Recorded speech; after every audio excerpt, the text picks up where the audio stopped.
आपण 3.3 मधील question number 2 first आणि क्वेश्चन नंबर 2 बघितलेला आहे. सो आपण क्वेश्चन नंबर 3 बघूया आता. सो क्वेश्चन नंबर 3 मध्ये सेकंड एक्झाम्पल आहे e⁻x into 1 plus sine x upon 1 plus cos x. ठीक, क्वेश्चन नंबर 3 मध्ये सेकंड एक्झाम्पल आहे. आता हा जो क्वेश्चन नंबर 3 आहे तो कशावरती डिपेंड आहे, तर आपण एक प्रूफ बघितलं होतं. कोणतं प्रूफ बघितलं तर e⁻x integration of e⁻x into f of x plus f dash of x with respect to x equal to e⁻x into f of x plus c. आपण या फॉर्म्युलाचं प्रूफ बघितलेला आहे. या फॉर्म्युल्यावर डिपेंड हा क्वेश्चन नंबर 3 जो आहे तो आहे.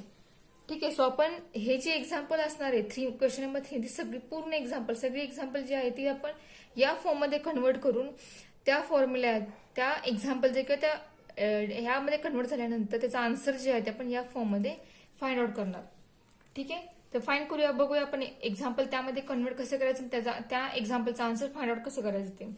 So let I equal to integration of e⁻x into 1 plus sine x upon 1 plus cos x with respect to x. ठीक आहे. सो आपण या एक्झाम्पल मध्ये काय करूयात, सो न्यूमरेटर जो आहे त्या दोन टर्म मध्ये डिनॉमिनेटर सेपरेट करूयात. So we get e⁻x into bracket 1 upon 1 plus cos x plus sine x upon 1 plus cos x with respect to x. इथे दोन टर्म वेगळ्या केलेल्या आहेत, पण त्या दोन्ही टर्मवर इंटिग्रेशन सेपरेट करायचं नाही, कारण आपल्याला इंटिग्रेशन एकत्रच ठेवायचं आहे. आणि टर्म्स अशा आपल्याला तयार करायचे, एक एफ ऑफ एक्स आहे आणि त्या एफ ऑफ एक्सचे डेरिव्हेटिव्ह त्यामध्ये ऍड आहे असं आपल्याला त्या ठिकाणी तयार करायचे. सो बघूयात. Is equal integration of e⁻x into bracket 1 upon 1 plus cos x. आपण फॉर्म्युला बघितलेला आहे कॉस 2x चा. So cos 2x is equal to 2 cos square x minus 1 हा फॉर्म्युला आपण बघितलेला आहे. तर या फॉर्म्युल्यावर आपल्याला काय मिळेल, 1 प्लस कॉस एक्स याचा फॉर्म्युला मिळेल. म्हणजे आपल्याला ह्या ठिकाणी हाफ अँगलचा फॉर्म्युला यूज करावा लागणार आहे. तर याच्या आपल्याला 1 plus cos square x cos x याचा फॉर्म्युला मिळेल 2 कॉस स्क्वेअर एक्स बाय 2. या ठिकाणी येईल 2 cos square x by 2 plus sine x upon 1 plus cos x. मग इथे स्वतःच फॉर्म्युला असणार आहे 2 कॉस स्क्वेअर एक्स बाय 2, पण साइन एक्स आहे न्यूमरेटर, साइन एक्सचं काय होईल 2 sine x by 2 into cos x by 2 upon 1 plus cos x means 2 cos square x by 2 with respect to x. ठीक आहे. सो आता या ठिकाणी टर्म्स काही कॅन्सल होतील, काही टर्म शिल्लक राहतील. तर बघूया आपल्याला काय मिळते आन्सर ते. तर बघा, this equal to integration of e⁻x into bracket 1 upon 2 cos square x by 2 म्हणजे आपल्याला या ठिकाणी मिळेल 1 upon 2 into sec square x by 2. So 1 upon 2 into sec square x by 2 plus 2 cancel. Cos square x by 2 मधील एक cos न्यूमरेटरच्या कॉसला cancel, शिल्लक राहणार x sine x by 2 upon cos x by 2 with respect to x. So next step is 1 upon 2 into sec square x by 2 plus sine x by 2 upon cos x by 2 means tan x by 2 with respect to x. ठीक आहे. So एका टर्मला आपण F of x मानूया. तर बघा, हा जो tan आहे e⁻x into tan x by 2 आपण आधी टर्म लिहूया ती, आणि त्यानंतर 1 upon 2 into sec square x by 2 ही टर्म लिहूयात.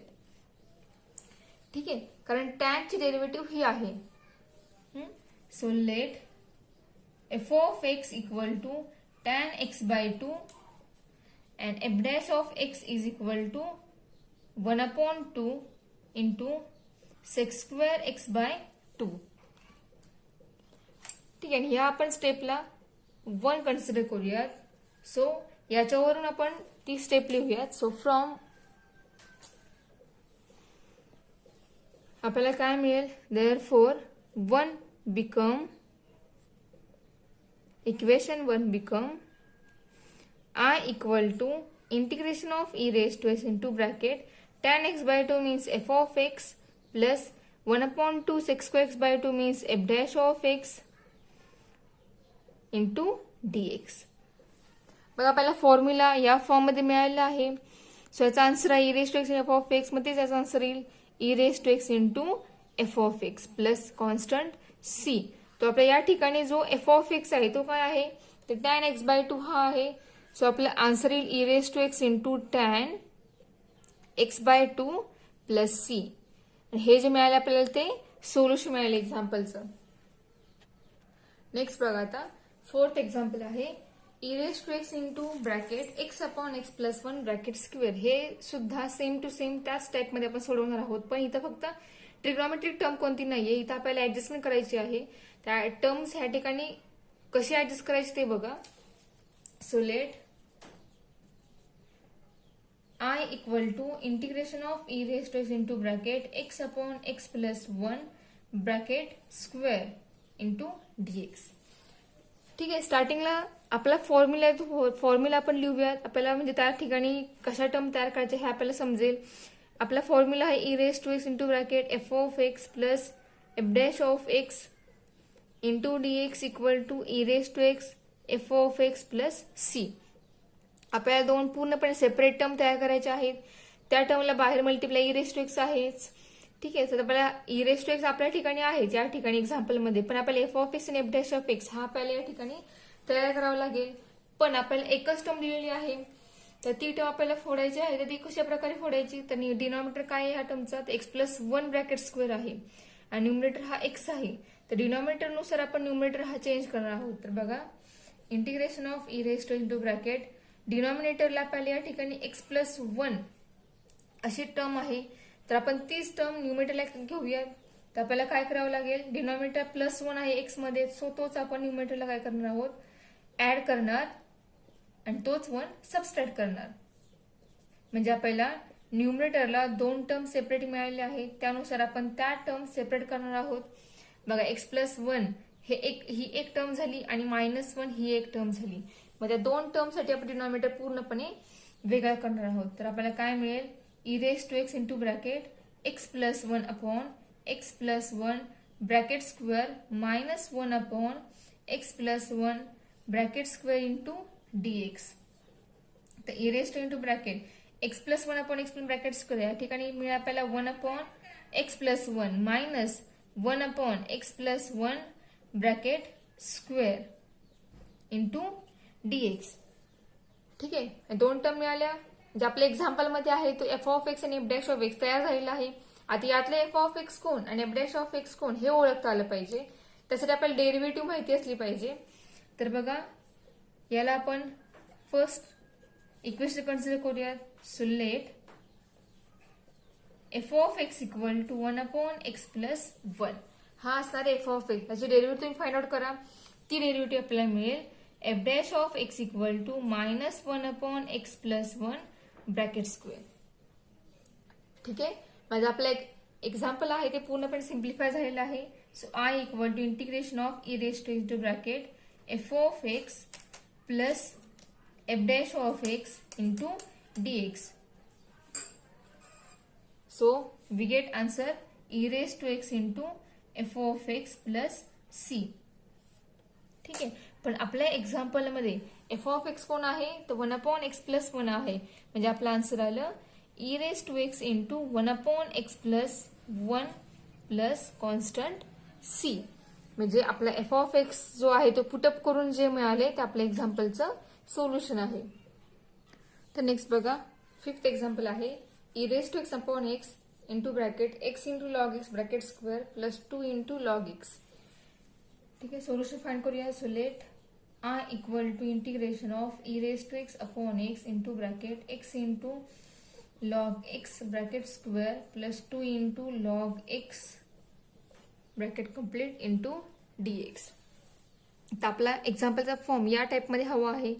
सो आपण या टाइपमध्ये एक्झाम्पल कन्वर्ट करूया. आपला जो e raised to x upon x आहे तो आपल्याला या ठिकाणी नकोय, फक्त आपल्याला e raised to x तीच टर्म फक्त ब्रॅकेटच्या बाहेर मल्टिप्लाय पाहिजे. मग तो जो 1 अपॉन एक्स आहे तो आपण ब्रॅकेटमध्ये मल्टिप्लाय करूया म्हणजे आपल्याला टर्म्स काय येतील ते समजतील. Integration of e raised to x into bracket x log x bracket square upon x plus 2 into log x upon x into d x. हा आणि इथला एक्स कॅन्सल होईल.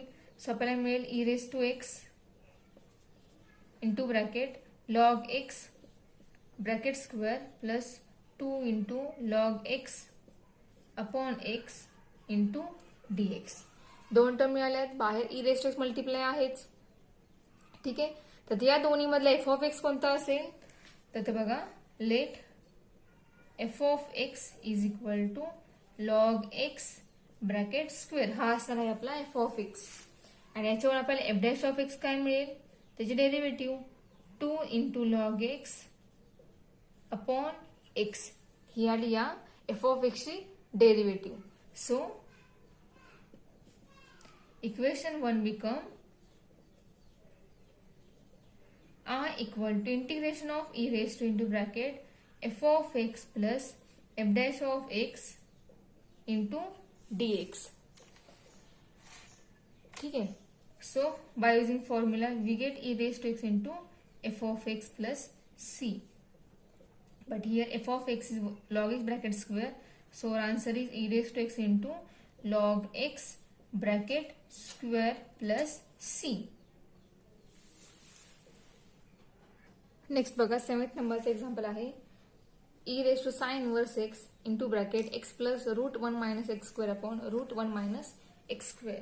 So let I equal to integration of e raise to sine inverse x into bracket x plus root 1 minus x square upon root 1 minus x square into d x.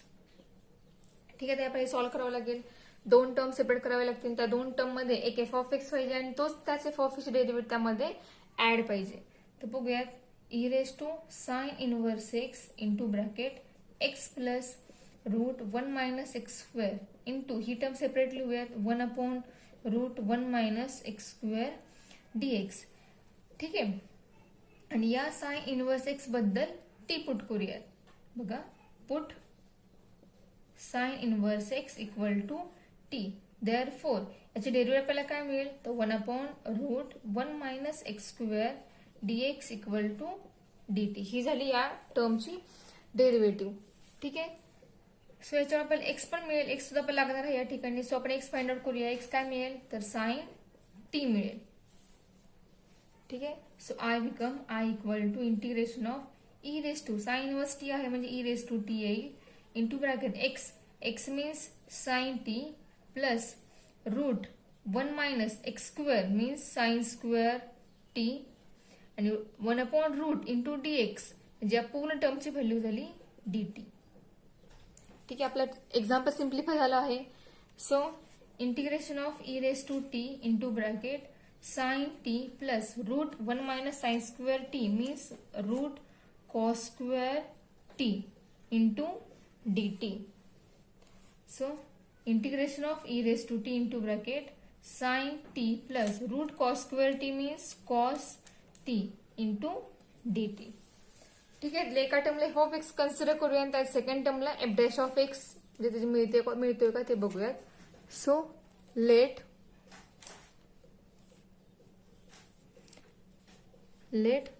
F of x नाही आपल्याला या ठिकाणी variable T आहे त्यामुळे या ठिकाणी आपल्याला मिळेल एफ ऑफ टी आपल्याला कन्सिडर करावं लागेल sin t. Therefore f dash of t is equal to cos t. Therefore I equal to integration of e raised to t into bracket f of t plus f dash of t into dt. So we get answer e raised to t into f of t plus constant c. But here f of t is sin t. Therefore our answer is I equal to e raised to t into sin t plus c. ठीक आहे. पण आपला t जो variable आहे तो t variable म्हणजे आपला sign inverse x आहे. बरोबर. आता आपण या ठिकाणी ज्या ठिकाणी टी आहे त्या ठिकाणी करणार आहोत साइन इनवर्स एक्स पुट करणार आणि साइन टी म्हणजे एक्स आहे तो साइन टी ऐवजी त्या ठिकाणी एक्स हे व्हेरिएबल पुट करून जे आपल्याला मिळेल ते करेक्ट सोल्युशन असणार आहे. ठीक आहे. आपला फॉर्म्युला यूज करताना व्हेरिएबल टी होता पण आपलं एक्झाम्पल हे पूर्णपणे एक्स या व्हेरिएबल मध्ये आहे त्यामुळे त्याचा येणारा आन्सर हे सुद्धा एक्स व्हेरिएबल मध्येच हवा आहे. So answer is e raised to t means e raised to sine inverse x into sin t means x plus c. म्हणजेच I आपल्याला मिळाला x into e raised to sin inverse x plus integrating constant c. थोडंसं वेगळं example होतं, पण आपण ते आपल्या फॉर्म्युल्यामध्ये कन्वर्ट करून आपलं एक्झाम्पल सोल्युशन जे आहे ते मिळाले आपल्याला. आपला 3.3 एक्सरसाइज कंप्लीट झालेला आहे. तर आपण नेक्स्ट लेक्चर नेक्स्ट पॉईंट सुरू करूया. त्यानंतर त्यावर डिपेंड जो लास्ट आपला एक्सरसाइज आहे तो एक्सरसाइज त्या ठिकाणी आपण स्टार्ट करूयात.